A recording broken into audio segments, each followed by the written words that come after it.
It Logan is a great day. You know why it's a great day? Because there is a birthday today.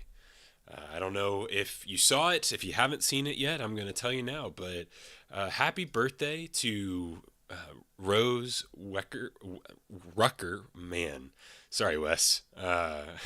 Rose Rucker. Rose is short for Rosemary, but Wes's daughter was born today, and both blessed and dampened my morning seeing that announcement. But she was born today. All the pictures look great of Lauren and Hank, and so just another reminder of Wes's legacy. Maybe for a lot of people could be sports, but the legacy that'll live well beyond his articles, podcasts, things like that as his family. And so really excited for them. I'm glad it was a healthy delivery and all of that. And so welcome to the Rocky Top Rundown. My name is Alec. With me is Logan. Logan, how are we feeling today? As I've told you off this, it's been kind of a long week, but you know what? We're pushing through. We're hoping baseball gets a big series win. We're hoping to win a golf scramble this weekend. Hey, we'll So hopefully see. the back end is better than the front end of this week. Right. Hey, it's all about how you finish, not how you start. Yeah. Yeah. Uh, So yeah. my wife did get a great kick out of you trying to get that whole monologue out of your mouth with the whole Rose, Rosalind, Rosemary, Dude, whatever it was. that was a struggle. I'm glad that she's laughing. Considering y'all have had the dog issues you've had. So, Yes. $1,300 later. That's fun. whew, sorry, buddy. But hey, let's move on to brighter things. Tennessee baseball goes out against Texas, and I mean, Logan, you halfway called it. You said it's what would happen as we were wrapping our conversation last week. But Tennessee baseball goes out against Texas. The fake UT, the real UT stood up, and Tennessee baseball wins the series 2-1. And Logan, I mean, for 17 innings, I would say that Tennessee dominated Texas Yeah. on all facets. Game one, I mean, goodness, man. Tegan Coons have the Vols found their ace that they were looking for to start the year? Do you think Elander is rolling with Coons to start Oh, on yeah, Friday yeah, yeah. nights and Yeah, and for sure. key games from here on? Yeah, for sure. I mean, well, where they have them, you got this is it. Right, I Um, know, but like but in yeah, the but like postseason even as in well. regional play, well, I mean, yeah. So and D1 baseball, who's probably They're the the premier leaders. follow for college baseball coverage. That's what a lot of Tennessee beat writers recommend, and I don't have a lot of experience with them because they're relatively expensive, and I'm just not interested in paying a subscription fee. But you can see some of their stuff, and even one of the guys with D1 baseball on one of maybe their pods or they're doing a segment or something. I just happened to see a clip of it. I mean, he talked about how Tegan Coons shoved last week and that Tennessee is a real issue.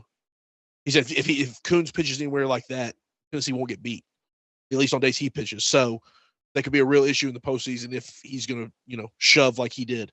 So, yeah, I mean, that's your guy. Throw tomorrow. If he's out there tomorrow, you feel like you're going to win. Yeah. So, Well, and outside of the Kentucky game, I mean, every time he's been on the mound, you feel like you're going to win. yeah, yeah, no, I mean, yeah, since what? Since I guess the beginning of March when they moved him to Saturdays because he was. And here's the thing: he was your Friday guy at the beginning of the year, and he really wasn't bad. He was pretty dominant. The issue is that, and I don't even know if it was necessarily second time through the order, but he wasn't quite as crisp as you needed him to be.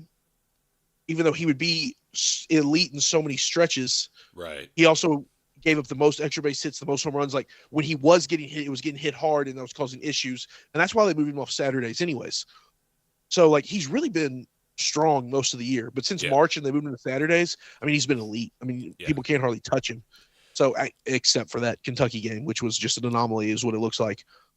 Which But again makes sense, the Kentucky game, because you come off of the Alabama series. Just a reminder, in case you didn't hear us talk about it last time, you come off the Alabama series, which it starts on a Thursday. Haven't done that all year, and then you don't pitch in normal circumstances. You pitch earlier on a Friday, not early on a Saturday.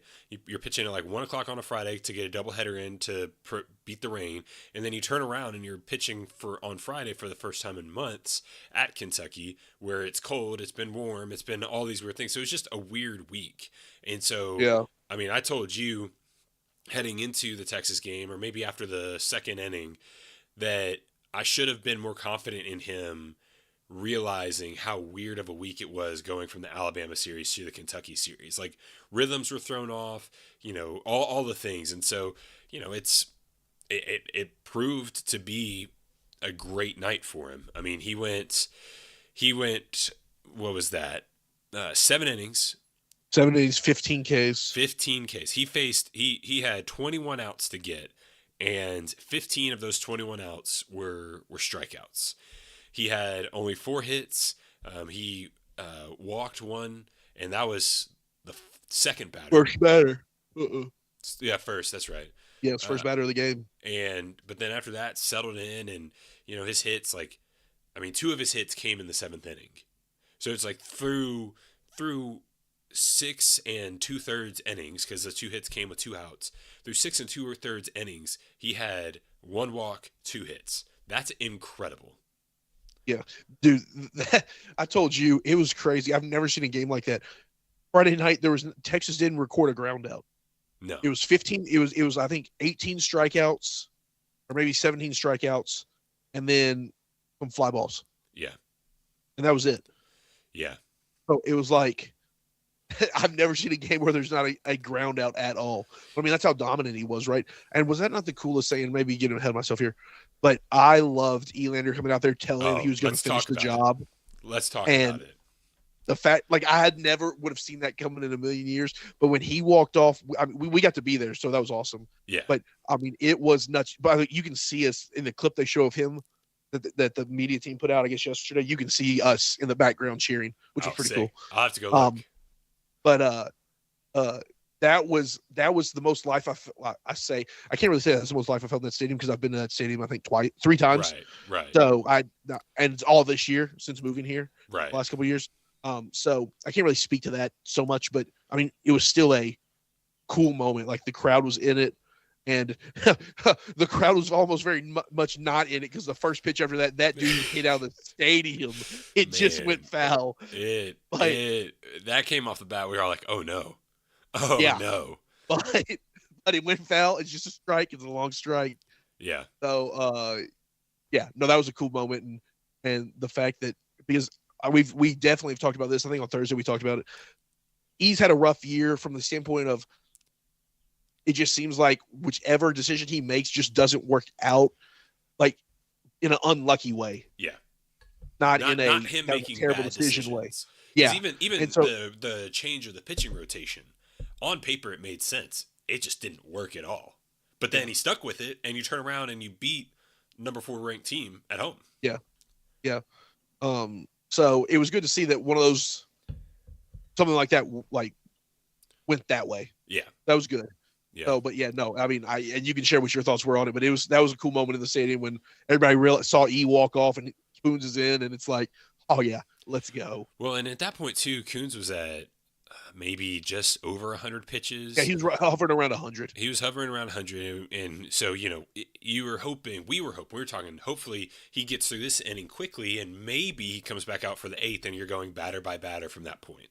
And then he got the 2 hits, and his pitch count it climbed up it was nearing 110 to the point where it's like there's no way he's coming back out in the 8th. Yeah. So when he gets 2 on, and with 2 outs, and Elander walks out, well, it's like, all right, cool. That's clearly he's pulling him, and it makes sense. He needs to pull him. And you had Arvidsson warming up, so it's like, yeah, this is a great spot for Arvidsson to come in and finish the inning, things like that. So you're feeling good about it. People want to give Elander crap, and they want to compare him to Tony. They want to say that he's not this and that, comparing him to what Tony was, things like that. Listen, Elander was hyping his guy up. But Elander, I mean, he played into the crowd. Like he was doing what he thought was best, but for him to leave Coons out there, he could have sent Josh Reynolds out there to say, "Hey, finish this out." Elander choosing to walk out there, be the guy to have the conversation, say, "Hey, you're going to finish," and then walk off. That was him getting the crowd into the game. You know who is a master at getting the crowd and getting teams fired up? Tony Vitello. So people want to give Elander all this grief, for not being someone that he's not. But I mean, you were there. We were both there. The level of electricity in the stadium when everyone realized Elander was not pulling him. I mean, it Yeah, skyrocketed, and the rest of the night was just on tilt. Because yeah, you get those outs and then turn around and hit and get two more runs in the seventh, and the place was rocking, absolutely rocking, and you felt a lot better heading into the top of the eighth, getting those two out or those two extra runs to get up 5-0. oh, for sure. But I mean, still, like it it was, yeah, like I said, people want to give Elander grief for not being Tony, and he's not. He's not ever going to be. But that is the most Tony Vitello esque move that I think we'll see from him for a while, because I loved it. It was aggressive too. People are like, "Oh, like we're not aggressive enough." Da da da. That's an aggressive move to go out there and have some showmanship, especially to for Elander to keep his cool as well, going up against his former coach in Schlossnagel. Like that is a true master versus apprentice type situation. A lot of what Elander has learned came from the man that he was coaching against this weekend. So I loved it. I thought everything about it was fantastic, and it ultimately proved to be good. It gave Arvidsson the momentum he needed to come in, and he looked shaky for one at bat, and Yeah, then Arvidsson looked like Arvidsson of old. Now, yeah, was his strike zone fair? Now, we were up the third base line, so we couldn't see every pitch. Let's take half of the calls that those that were behind home plate didn't like. I mean, that ump was squeezing the strike zone on Arv, and Arv was still able to get in there and keep control of his pitches and things like that. And man, when you've got that 1-2 punch of Coons, Arvidsson at their best, this team is going to be really, really difficult to beat. in a game one, yeah, for sure, for sure. Well, that's why they have a chance. But I mean, but those starters have to be good, right? Yeah, Like to get into a regional, like they have to win. They have to be in the winners bracket in the postseason now. yeah, Unless you revamp your bullpen and let Arv or let Appenzeller start and give you 4 to 5 innings, like you have to win. Um, you have to be in the winners bracket just because your bullpen's not built to win. But um, yeah, I mean that those two guys, that 1-2 punch, and then I mean, dude, Evan Blanco, man. Like I know yeah, he gave up 5, but he gave up 3 in the first, and then that 2. But I mean, that's a good Texas offense. I yeah, mean, he was phenomenal. Like he had 2 because he limited damage to like that. The 3-run inning and the 2-run inning could have been worse, 100%. and so he really minimalized damage in situations that could have gotten away from him. So he was really honestly good on Saturday, especially with how good that offense was. Our offense was. Yeah, So like those two guys are great, and I think Lenny Max will be fine if you can just get him throwing again. Maybe he yeah, throws Sunday. He's day to day. I'm not sure I'd risk it, especially if you win yeah. If tomorrow. you I'm win sorry, maybe or Saturday. If you Saturday, win tomorrow or Friday, yeah, you're guaranteed in the postseason. So at that point, you probably don't pitch him this weekend. Baseball is different than basketball and football. To be frank, I'm not going to say nobody cares about Hoover and winning the SEC baseball tournament, but you watch how teams play this, and yeah, you can tell by their strategies that they don't really care that much because of right, how the next 2 weekends are. right, So like, there's no way they're throwing Landon Mack in Hoover. So right. you're going to talk about Mack will really have 3 weeks off, almost a month off before they have to have him. Which could be great. So I don't, yeah. So I don't think they throw him. I doubt they throw him this weekend, especially if they win tomorrow or Friday. There's just no need for it. I mean, there's conversations to be had. What are you right now? 13 and 14. Yeah, 13 and 14. So if you win You're this sitting at series, 11 in the conference, and you'd need to jump up to 8 well, here's the to thing. get the first round bye. That would be the only Uh, reason why you would do uh, it, is just to get an extra night of rest. Here's the here's something interesting though. What if you go? Which I'm not saying I don't think you will because I don't think you're consistent enough. But let's just speak in fun. What if you go and you sweep OU this weekend because you are Right, playing pretty well? So that puts you at 16 and 14 going to Hoover. right. Let's say you win what, 2 games, maybe you make it, or maybe 3 games, you make it to the semifinals, which would put you at 19 and 15 in the conference. Right. That is, for an SEC team to be 19 and 15, that I mean, is hosting conversation I don't think it would happen, but you'd be flirting with it. because you weren't hosting last year and then you went on that stretch. You went on that run at Hoover. Right. Yeah, I mean, it's definitely a possibility, and there's also, I mean, there's also the fact that, like, so not only that, but you finish 16 and 14 in the conference, and because that's what you would be if you swept. I don't know if that's what you said or not. I was looking at something else. Yes. Yeah, it was. But like, that's putting you in the, everyone that's ahead of you that is ranked outside of Alabama. Everyone that's ranked in the SEC, Alabama and Florida are 18 and 19. Everyone else is ranked in the top 15, top 16. And if you were to jump up to 16 and 14, you would be in that conversation. Like, I think what hurts them right now is the fact that they're not ranked. If they were to sweep, they're not ranked right now, and that, I think that's just gonna get in the way of them having the opportunity. But at the same time, like, if you are getting slated at Atlanta or Chapel Hill, I mean, with this fan base, it's not gonna feel that far away.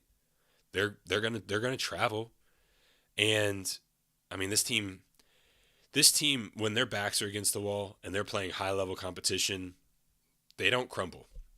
On the road, Yeah. the road struggles have been against the bad teams in the conference. Like, Right. you lost at Vanderbilt, you lost at Kentucky. Like, those are two teams that are ranked below you.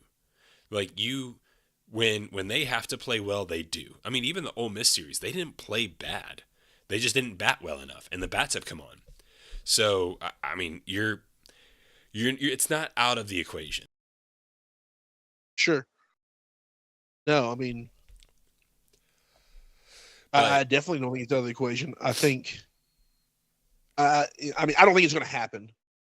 I'm just saying that's just a fun hypothetical to think about because if you could rip it off, all of a yeah, sudden you're hosting. But I mean, this series is still important too from the standpoint of like, can you um can you get yourself in a situation where you don't have to like be in Georgia Tech's bracket, right. or you know, can you improve your spot as a 2 seed in the region? Because you're going to be a 2 or 3. It just depends. Yeah, So like, there's still a lot to play for, even if hosting's probably not on the table. right. Let me look up. I wonder where I haven't looked at college baseball RPI, but just out of curiosity, see where Tennessee ranks. Tennessee's 32nd right now. So, that doesn't that's not favorable. But I mean, what happens? What happens if you win 2 out of 3 against the 19th ranked RPI, which is Oklahoma? And then you've got series wins against current 11 and 11 19. What? Where's? Oh yeah, 11 19 4. Um, and then I think that's it. I think that's everyone I'm seeing. But still, I mean, you read through the top 25 as of last week, and I want to say Tennessee has played. This was as of last week because my dad and I were talking about it on the way home. But they played 10, 9 or 10 of the top 25 at some point this season, Yeah. whether that's in a single game situation or in a series.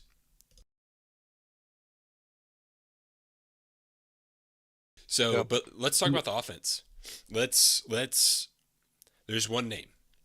There's only one name we really need to talk about. Although looking at the stats for the series, I guess you could say there's three. I'm honestly surprised. I'm not surprised, but I am surprised. But let's just start with the man that is would be in conversations for awards if he had played more. Trent Greilinger is a man amongst boys.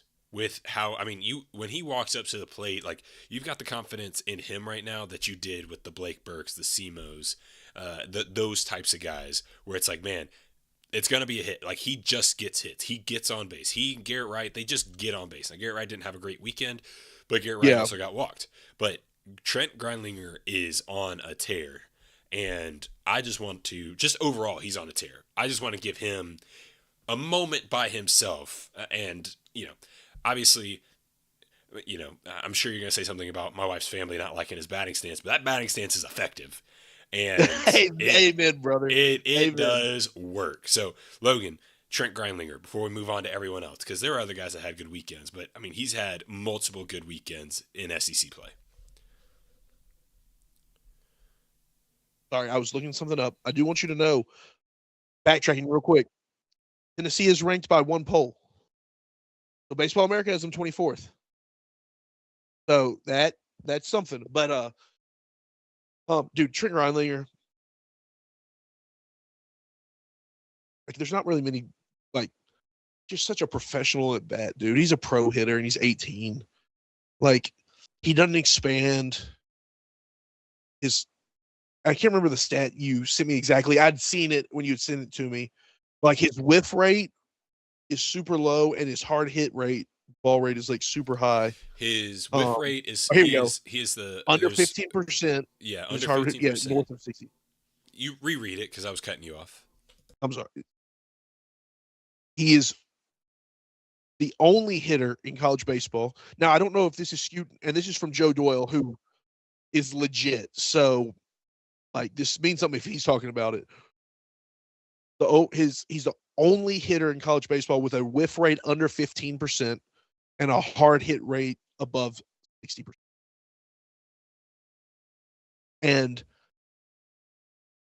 it's just such a professional approach, man. He uses the whole field. He has obviously poolside power. He also can go opposite field. He's got multiple doubles going opposite field. I mean, dude, the approach is just so clean. It's so good. Like there's a confidence. Like he had a bad weekend against Kentucky, but who didn't? But Alabama, he had 7 hits. Mississippi State, he was so good. This weekend against Texas, he was good. I mean, man, the dude just hits the ball. And like, I'm very curious to see where they use him in the future. Like, is he your starting catcher next year? If Stone goes pro, do him and Stone split time and you let Levi do first base fully because Levi Clark is really playing first base just to get his bat in the lineup. He's really a catcher who's never really played first base outside of playing it here. So but I mean, he's gonna be in the lineup because the dude just hits, man. And I was looking some stuff up, so I don't know fully who all you brought up. I heard you say 3 names, but I'm like, he just I hits. didn't. I didn't say any other names. I wanted to give Grindlinger his. He deserves a Okay, moment by himself yeah, with he how. would be one of the How top hitters in the league yeah, if he had enough at bats to qualify. I don't correct. know that he's going to get there. Yeah, But him and then, dude, Levi Clark has just been. He had a little bit of a rougher weekend, but he it was did. funny. He looked super uncomfortable, and then he put his best swing of the weekend and get a hit. So like, Right. he wasn't terrible, but I mean, he just overall honestly playing so good. And then, listen, man, I'm so pumped that Reese Chapman came back and has had the year he's had. I mean, this is a guy Incredible. that hit like 240, 250 last year, Yeah. struck out the majority of the time. His walks were low. And this year, he has more walks than strikeouts. He's hitting over 300. The power is still there. He's not a 25 home run guy, but he's double digits. He's going to hit between 15 and 20 this year. Yeah. He scored. He had all 6 runs this weekend or on Sunday. So those 3 guys, like, it was a tough weekend for old Hank. Like Henry Ford had a tough weekend. Like He did. I don't think that'll continue. Mm-mm. But like those 3 guys were so much fun to watch, And then, hey, and you don't like him. You don't. Let me rephrase. You don't trust him at the plate. He was good this but weekend too. I'll give him credit, especially that Grindlinger, 2-run shot he Chapman, hit. and Grimmer were all 417 this weekend, Yeah, yeah, he was better this weekend.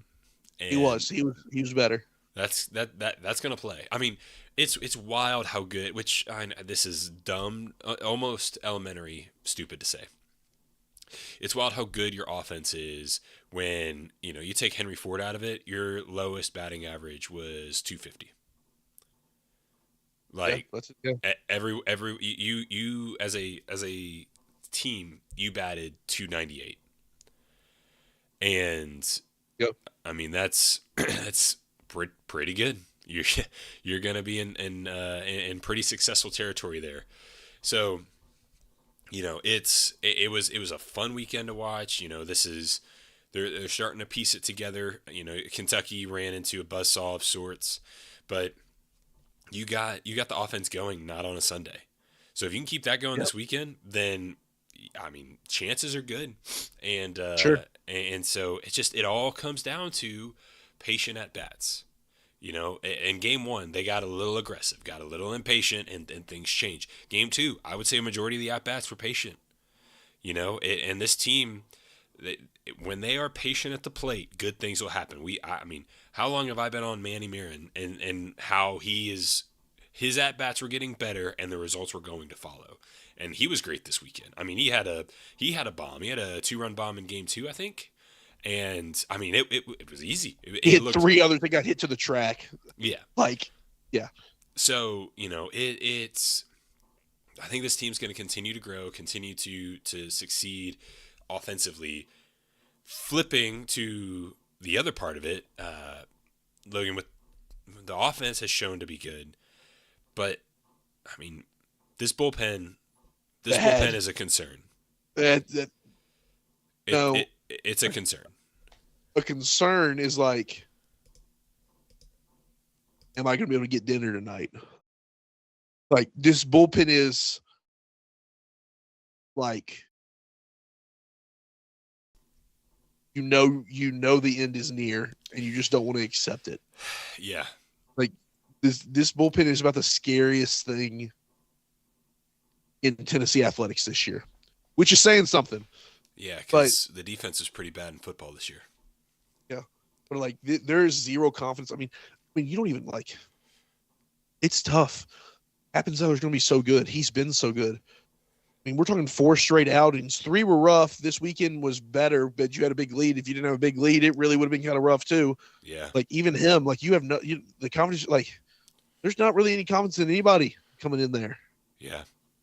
Um. I mean, even So Arvidsson's ERA was yeah, 4.5 yeah. So for it's like you know what you're getting from your starting pitching. You kind of know what you're getting from Arvidsson. You kind of know what you're getting from Appenzeller, and then after that, it is. Ooh, yeah, it could be a problem. could be. But I mean, hey, he didn't pitch this weekend, and I guess it's because they knew they were going to start him last night, or I don't know if he started or did a majority of the pitching. But Nick Abraham, he didn't look bad last night. I'm not suggesting that he's who you need to be going to, but I mean it. The problem is that you just Can't be any worse. it is truly a guessing game with this bullpen. You don't know who is the right choice. I would have loved for Braden Krenzel to have come out and look like Braden Krenzel of old, Yeah. or you know Bo Rudy to finally be what he was supposed to be. And we've talked about it, and I wish that they would put the strike zone box up just to see. But I mean, some of these pitchers just getting bad luck with tight strike zones. You know, Well, and that's yeah. something you've texted me about a couple times, is that like they're getting squeezed, and like it's was that game three where whoever was on the mound got a Well, bad. that's what happened. That's part of what happened with Krenzel. Is Krenzel was really good, got those first 2 outs, That's and then right, got squeezed on a dude and walked. on a full count, and I thought it was a Yeah, strike. yeah, that was a tough one. And then he goes on to give up however many runs that inning. Yeah, he just loses command, and I don't know, dude. Like that's what's tough is he definitely got squeezed, but like I don't know why he loses command so easily. Like he's got to be better, and Bo Rudy. the issue with Bo Rudy is he's not Tanner Franklin or Nate Snead where he can throw it straight, Right. but it's 103. And so, like, it, his is like 93 and it's flat. Yeah. Like, there's nothing to it. So you're just grooving a fat, like, and so if you're getting squeezed or you're not dotting everything, I Right. mean, you're asking to give up. Like, that's why he's not always as effective because it's not like he's not up there throwing 99 flat. Right. He's throwing 94 flat. Yeah. And there's nothing, there's no movement to it. There's nothing. So, like, that's the two biggest problems with those guys, right? Like, most guys are command. Renzel's command. Taylor Tracy was command. That was a great example in the first inning of the game 3. Even Arvidsson has command issues. Appenzeller's got And command really, issues. Appenzeller's just command issues because he only throws 92, 93, and that's going to tick up as he'll probably be Right. 96 by the time he leaves. But that he was so effective in the beginning of the year because his command was so good. Yeah. Now, I had felt like since Mississippi State, which Mississippi State was a high standard, that was the best home plate umpire I've ever seen. That was the best umpiring crew I've ever seen for college baseball series. Right. Like, the strike zones have gotten tighter. It hadn't been as good, and guys are getting squeezed. But it's just command is just not there either. That's their biggest issue. I mean, they get into trouble because of walks, hit by pitches, and then home. I mean, they're just grooving pitches right down the middle. Yeah. So, Yeah. And I mean, I don't know. it's also tough too with the bullpen because you had as a pitching staff, you had 37 strikeouts this weekend. 27 came from Coons and Blanco. Mm-hmm. You're talking 10 strikeouts across, if I'm doing my math there, 14 minus 27, or 27 minus 14 is 13 innings.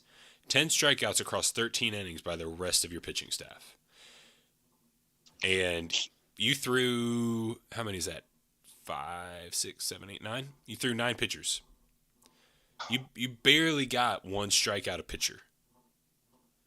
Two of those were Arvidsson. You didn't Yes. say Arvidsson, did you? No. Yeah, Arvidsson got 4 strikeouts. Okay. So, because, I mean, between Coons and Arvidsson combined for 19 strikeouts. 19 of the 20 of the 27 possible outs were strikeouts by those two guys on game 1. And so, yeah, I mean, it's gotta be better, man. Otherwise, they're not going to get very far. And at this point, I'm like, hey, you've got, like, do we need to take Blaine Brown out of the left and throw him up there just to see if that's any better than what's coming out of the bullpen? Because, and it, is it a little unfair? Sure. I mean, Chandler Day, Will Haas, Appenzeller, I believe Tracy, all freshmen. Yes, Hendy's a freshman. No, Hendy's a senior. He's gone. Okay, but still, those 4 freshmen, and like those are arms you're relying on to be meaningful pitchers. Like that's a lot on freshmen, which is both frustrating and then here and now, but exciting looking down the line, assuming they can keep everybody. Sure. So, it's definitely one of those things where it was a great weekend. I mean, it's wild looking at the fielding percentage for the team on these stats for the entire series, and I mean, Logan, the fielding percentage is 1,000. They Oh didn't. yeah, they're phenomenal in the field. There was not a single error by the Tennessee Volunteers this weekend against Texas. And if they can keep doing that, they're going to give themselves an opportunity. If the bats go as the bats go, if fielding can be what it is when it's at its best consistently, which it has been all season, all you got to do is get enough from your pitching staff. But you need the offense to continue, and hopefully it does.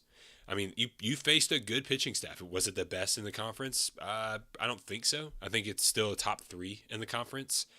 So there's not going to be many pitching staffs better than that in a 3-game series. Ole Miss is probably up there. They haven't played Auburn, but Auburn would be up there. So it was very encouraging to see that the offense is starting to truly come together. Yeah, So, for sure. hey, if you made it this far, thank you. Thank you for listening to my nasally voice as I am fighting allergies. And thanks for joining us, whether you are watching on YouTube live or you're listening on the podcast when we release it. We appreciate you. Please make sure you like, rate, subscribe, all the things. It costs you nothing but helps us tremendously.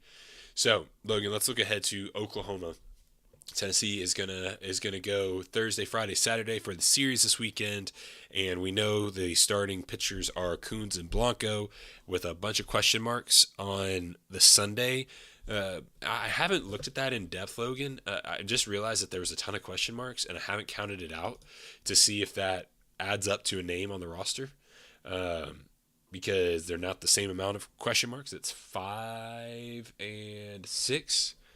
So I don't know if that would apply to anybody, but that would be interesting if it did. I don't think Yeah, it. I don't know. I don't think it does, but because I said 5 and 6, that yeah, I don't. I don't know who that would be. I think it's probably just random, but I didn't think about it until this moment and wanted to. Oh God, it fits one person. No, it doesn't. Okay, we're good. I thought it was Mark Hindy for a second, but one letter less than. Ah, So who knows? Because it couldn't be Blaine Brown. So, but TBD, the silhouette. I don't know. The silhouette looks like it could be Arv. Um, uh, you can show it to me. I don't know. The silhouette looks like it could be Arv. Looks. I don't think it's Appenzeller. Um, That's definitely Appenzeller. you think so? Yeah, yeah, I think it's Appenzeller. I think now that I see it, I think you're right. He just doesn't have a black glove, and that's clearly a black glove. Or does no? I don't know. That's a big chain though, and he's got a big chain. So I'd be here for like especially if you win game 1 and 2 and you can throw Appenzeller out there for the sweep. I like it. So but looking ahead to Oklahoma, if you haven't seen the graphic we're talking about, Tennessee Baseball has tweeted it. I'm sure it's on Instagram, things like that. Go find it. See what your best guess is. But it definitely looks like they're trying to let everyone know without letting everyone know. My guess is they want to see how games 1 and 2 go and make sure they don't need Appenzeller, and then go from there. But it's also you got to put the best guys out there. So, Logan, how you feeling heading into the Oklahoma this weekend? Uh, uh, you know, I feel pretty good. I was doing a little research when we were talking about our offensive weekend against Texas, just because I wanted to know a little bit more about about this matchup this weekend. So I started looking. Um, in some ways, it really sets up nicely as a matchup with Tennessee. Yeah, Um, Oklahoma is currently averaging 6.6 runs per game, but only 5.4 in the SEC. That's really not a lot of runs, to be honest with you, for college baseball. yeah, Um, that's third from the bottom in run production. Uh, and they are the second worst pitching team in the yeah, league, only behind Vanderbilt. Oklahoma's allowing 7.2 runs per game.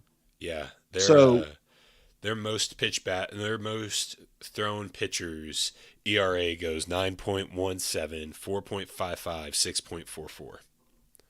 That is not good for your main pitchers. yeah, I mean, and listen, they don't hit home runs, which we said that about Kentucky too, but they have the third fewest home runs with 57 on the year. Their overall staff ERA is 5.23, but in conference games, it's all the way to 6.88, which is the second worst in the league. Right. Um, Now that being said, their Friday night guy is pretty dang good. He's 6-1 with 3.53 ERA. I think you may have just said that. No, he's Um, he didn't pop up. What Yeah, so what'd you say his ERA he's was? um he's he's a lefty. It's Cameron Johnson. He's 6-1 with a 3.53 ERA. Um, their Friday night, Oh, the Friday guy. Go ahead, what? I was looking at conference. I pulled up just the conference stats. He's 4.55 in conference play. I got you. He's okay. So his ERA on the season is 3.53. Their second guy, their Friday guy, who's their number two in the rotation. I think they've done a new rotation this weekend because he doesn't have a win or a loss. He's 0-0 on the year with a 5.65 ERA. Yeah. And this will be his first start of the season. Which this is wrong anyways because this is saying they're playing on Friday, Saturday, Sunday, but their third guy is a lefty, Cord Rager, and he's 3-3 with a 5.32 ERA. So I don't know. I think it'll be interesting. This is some of the stuff I've collected is from the Storman and Norman page, and they're actually predicting Tennessee to win. I don't think they're very confident in Oklahoma's pitching. Yeah. That seems to be a real issue. Which Tennessee's offense has been inconsistent, but it's been consistently better than it was earlier in the year. Correct. Like It's they're on still an having some upward trajectory. stinkers. Yes, they're having some stinkers, but the offense is getting hot Yeah. than it was at least. So Yeah. you know, Yeah. I mean, the other part of this too is you're playing in a professional ballpark this weekend. People, yeah, I found that interesting. Detractors of Tennessee baseball would say that that is going to play in Oklahoma's favor. I would argue that's only going to help this offense because how many times does a Blaine Brown, does a Henry Ford hit a ball like super hard straight to a guy, especially inside Lindsey Nelson, where there's just not a ton of room in the outfield. Like that is a people want to say, Schlossnagel's son wanted to say it was what do you call it, a trampoline ballpark or something like that. But like if you don't hit it out, it's really hard to get a hit in there because of how small the outfield is in comparison, especially when you're going from what is it, 320 up the right or up the left field in Lindsey Nelson to 360 380 in center field or something like that. You're going from that, it's 325 up both baselines in this ballpark and 400 in a center field. I mean, it's definitely, it looks a lot bigger than Lindsey Nelson. I got it pulled up here, and so I think that's probably going to help this team get more ball, for like a Blaine Brown when he's hitting against the shift, or Grimmer hitting against the shift. Like they'll be able to potentially spot the ball more, and so I think it plays well into Tennessee's favor, and that's why Tennessee's going to lose the series. Because there's been other times where it played into Tennessee's favor. I mean, Alabama, you should have won that series. Yeah, they lost the series. They did win the series. That's right. Doubleheader, and they won. Game one was bad. That's what I remember. But Kentucky, Vanderbilt, those were games. Those were a series you should have won. So if you go in here and you take care of business, then that'll be also a major confidence boost for this team. And confidence is not lacking for the team right now. I mean, it's Belmont. Belmont's typically not a bad baseball program, but they made Belmont look like a high school team, and the swagger seemed to be back. Like, more and more of it seems to be coming back, which only helps this team. Oh, absolutely. I mean, and this is a little different, right? Because I don't think the swagger that we're used to is ever going to be back because it's not Tony anymore. And that's not a positive or a negative. It's just what it is. So, like, I don't think you're going to quite see the same type of swagger or attitude that you have in the past. But the confidence is definitely growing. Guys are taking better at bats. Blaine Brown, the results weren't necessarily there all weekend. Like he wasn't as good this weekend as he had been in the past. Right. But the at-bats are still better. The zone is not expanding for him. He's not expanding the zone, however you want to say that. So, yeah, I mean, I think like this, they still hit 100 home runs, which is a lot of home runs. Yeah. Which is wild to think about, that this offense could end the year with like 110 home runs, which isn't that far behind the last 3 years. Well, it's way far behind 2024. Yeah, it's not that far behind They hit last almost year. 200, but yeah, last year. Um, but that 2024 is not really a fair comparison for any in any way, shape, or form for anybody. Right. Um, but it's still impressive because you're the only team in history to do it 5 straight years, I think. Yep. Um, and so I lost my train of thought. Yeah, I mean it's impressive, but I would still argue, this team is more built to play in a ballpark like this than they haven't been in the past. Like this team is not just mashing home runs. This team scores with doubles, taking extra bases, not so Yeah. much in a stolen base situation, but like being aggressive on the base path. They have bunted more. Tony never bunted, but he also had Correct. guys that mashed 1 through 8 at worst. True. Um, but it's like they're bunting, they're taking extra bases that way. They they hit for contact. They hit guys like Grindlinger, guys like Marin. They'll hit the ball the other way. Um, so I would argue this is one of the better equipped Tennessee teams to play in a ballpark like this. Yeah. So that will be interesting. Now I will say I think Tennessee has advantage with that too because they can score in more ways than just hit the home run. They have enough guys with power that can hit it out of a stadium like this, but they also can score in so many other ways. Um, and Tennessee's biggest strength is their pitching staff that should be able to keep the ball in the park. Right. Their biggest weakness is their bullpen, which if they can their command in check, a bigger park against a team that doesn't hit many home runs should lend itself to not giving up as many home runs as they have. Right. So I think this whole matchup really does favor Tennessee, but that doesn't mean they could still come out and lose a series 2-1 or something like that. So that'll be interesting to see. Yeah, I pulled it up to see how far Tennessee was behind like Georgia because Georgia's just dominating the home run race, and Georgia's at 140, Tennessee's at 106. No, 105. I can't read, but that's good enough for seventh best in the nation. And I think all Tennessee fans would say that this was a bad year for the offense overall. And it's just wild to put that Yeah, into perspective, because if you were to flip it over to batting average, the top 20 teams in batting average are 308 or higher. Tennessee's at 278, I think, so 30 percentage points lower, and so it's one of those things where it could be it could be really exciting. I feel it's true. sorry for whatever one seed catches Tennessee as the two seed. I really do. Yes, That sucks for them. You're going to put in yes, all that work to get to host your region just to get Tennessee as a two seed when they are one of the hottest teams in the country right now.